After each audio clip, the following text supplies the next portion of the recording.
Hello and welcome to Daily Tag Tutor. In this tutorial, I'm going to teach you how to use the attendance feature in Band app.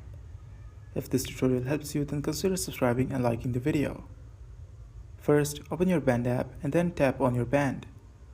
Tap on Post button to start making a post. Here, type what you want your attendance to be about and then tap on the three dots button below. Now scroll down and find the option of attendance. Tap on it. Type the name of the attendance again and then tap on the Members button. Tap on Select Members to select members to be included in this attendance.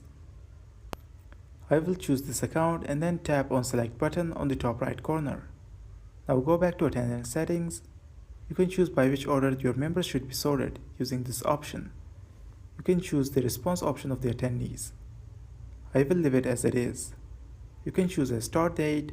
You can also choose a deadline. You can choose who should be managing this attendance using the last option below. Once everything is done, you should tap on the Attach button to attach it to your post.